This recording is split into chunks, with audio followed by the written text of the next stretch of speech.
आप देख रहे हैं उत्तराखंड लाइव न्यूज, खबरों की सच्चाई तक।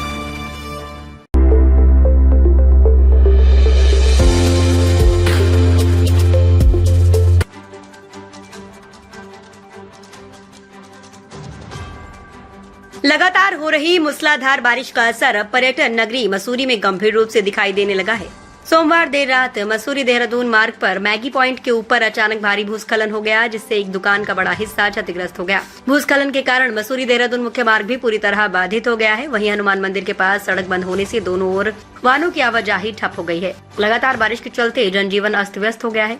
पहले से बंद पड़े किमाड़ी मार्ग के बाद अब मुख्य मसूरी देहरादून मार्ग के बाधित होने से लोगों और पर्यटकों की मुश्किलें और बढ़ गई हैं। मैगी पॉइंट संचालक ऋषभ पंवार ने बताया कि देर रात तेज बारिश के बीच अचानक जोरदार धमाके जैसी आवाज सुनाई दी। जब उन्होंने बाहर आकर देखा तो उनकी दुकान के ऊपर की पहाड़ी का बड़ा हिस्सा धंस चुका था और लगातार मलबा नीचे गिर रहा था। उन्होंने आशंका जताई कि क्षेत्र में बादल फटने जैसी घटना हो सकती है। ऋषभ पंवार ने आरोप लगाया कि इस स्थान पर पहले भी भूस्खलन हो चुका था, लेकिन लोक निर्माण विभाग ने सुरक्षा के लिए कोई ठोस कदम नहीं उठाया। न तो यहाँ सुरक्षा दीवार का निर्माण कराया गया और न ही ढलान को सुरक्षित करने के लिए कोई अन्य व्यवस्था की गई। इसके चलते ये हादसा हुआ। वहीं पहाड़ी टेरेस के मालिक दीपक रावत ने भी बताया कि उन्होंने देर रात तेज धमाके की आवाज सुनी थी। उनका भी मानना है कि अत्यधिक वर्षा के कारण क्षेत्र में बादल फटने जैसी स्थिति बनी हो सकती है। हालांकि इसकी आधिकारिक पुष्टि प्रशासन की जांच के बाद ही हो सकेगी। फिलहाल प्रशासन और संबंधित विभाग स्थिति पर नजर बनाए हुए हैं। लगातार बारिश के मद्देनजर लोगों से अनावश्यक यात्रा से बचने और प्रशासन द्वारा जारी दिशा निर्देशों का पालन करने की अपील की गई है। 15 दिन में बहाल होगी मसूरी रोड की 2 लेन सड़क। डीएम डॉक्टर आशीष चौहान ने दिए सख्त निर्देश। नमस्कार, मेरा नाम ऋषभ पंवार है। मैं यहीं पे जलपान गृह चलाता हूँ। कल भारी वर्षा के कारण यहाँ पर देखिए काफी बारिश के कारण पूरी इतना पानी आने के कारण पूरी दुकान क्षतिग्रस्त हो गई है। यहाँ पर क्या बोलते हैं, दुकान का सारा सामान खराब हो चुका है। मैंने पिछले साल आई आपदा में भी यहाँ पर काफी नुकसान हुआ था। जैसे तैसे करके मैंने यहाँ पर अपना दुकान चालू करी थी। उसके ठीक 6 महीने बाद ही ये हादसा दोबारा देखने को मिल रहा है। मैं सरकार से ही विनती करूंगा कि कुछ आपदा राहत में कुछ सहायता करें।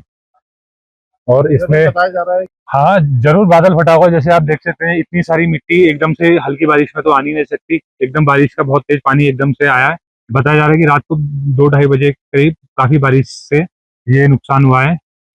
बादल फटा है, हाँ जी जरूर बादल ही फटा। इसमें पीछे आप देख सकते हैं कि काफी एक बड़ा गड्ढा सा हो रखा है यहाँ पे दुकान के पीछे, और पूरा पहाड़ खिसक के नीचे आ गया, जिसमें पूरी दुकान को पूरी हानि पहुंचाई। सारा सामान इसमें खराब हो गया है और शासन प्रशासन से कोई राहत नहीं मिली है। जैसे कि आप देख रहे हैं, इस पूरी रोड में पुश्ते लगे होते थे। ये पिछले साल आपदा में टूट रखे हैं और इसे पूरा 1 साल हो चुका है। अब तक कोई इसमें पूछने नहीं आया है कि यहाँ पर पुश्ते लगने या नहीं लगने। पीडब्ल्यूडी अपनी मर्जी से जगह जगह काम कर रही है। जहाँ पर काम होना चाहिए वहाँ पर नहीं हो रहा है। दरअसल लगातार आपदा आई है। अब देखो, कारण तो इसमें यही है कि क्या बोलते हैं, ये पूरा पहाड़ कच्चा हो चुका है। इसमें सारी मिट्टी का पूरा मिट्टी खिसक खिसक के नीचे आ रही है। हल्की सी बारिश में ही एकदम नीचे आ रही है। एकदम पूरा दुकान के पूरे छत। प्रशासन से यही मांगे कि मुझे कुछ सहायता दे, इसमें मलबा हटाने के लिए कुछ मशीन वगैरह भेजें और कुछ लेबर का इंतजाम करें, कुछ राहत करें। घटना है और किस तरीके से पूरा घटना करें।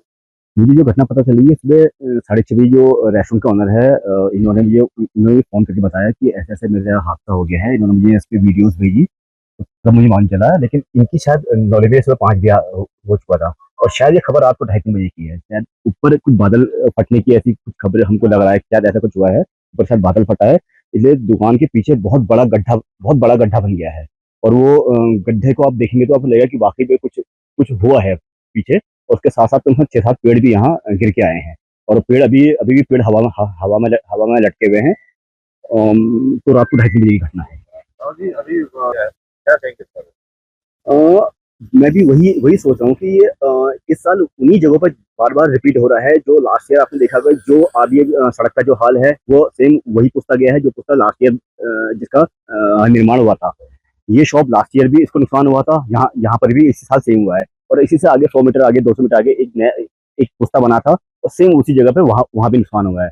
और ये तो हमारे एरिया की बात है। बाकी जो सुनने में आ रहा है, चूना खाला और ऊपर हनुमान मंदिर के पास भी, अभी आपको शायद अभी आप जाएंगे तो वहाँ भी काफी आपदा आपदा के निशान दिखाई दे रहे हैं। जो डैमेजेस है उनको फर्स्ट हैंड इंफॉर्मेशन के लिए मेरे द्वारा इन तीनों स्पेसेस को देखा गया, प्लेसेस को देखा गया। नंदा की चौकी वाले ब्रिज में जल्दी ही कनेक्टिविटी रिस्टोर हो रही है। सिमिलरली जो मसूरी में एक रीसेंट लैंडस्लाइड जोन डेवलप हुआ है, उसमें अभी मेरी जो इन डिटेल इस पर बातचीत हुई, उसमें ये समझ में आ रहा है कि 2 लेन बनाने के लिए लगभग 10 से 15 दिन में इसे खोल दिया जाएगा प्रॉपर तरीके से। बाकी अभी कनेक्टिविटी थ्रू कर दी गई सिंगल उस पर। और सिमिलरली जो रिटेनिंग वॉल बनाते हुए इसे प्रॉपर तरीके से रेस्टोर किया जाना है, उसमें लगभग 2 माह के आसपास का समय लगेगा। तो इस तरीके से सिचुएशन अंडर कंट्रोल है और रेस्टोरेशन एक्टिविटीज़ फास्ट मैनर में डिपार्टमेंट लेवल पे की जा रही है। मसूरी से अंजलि पासवान की रिपोर्ट।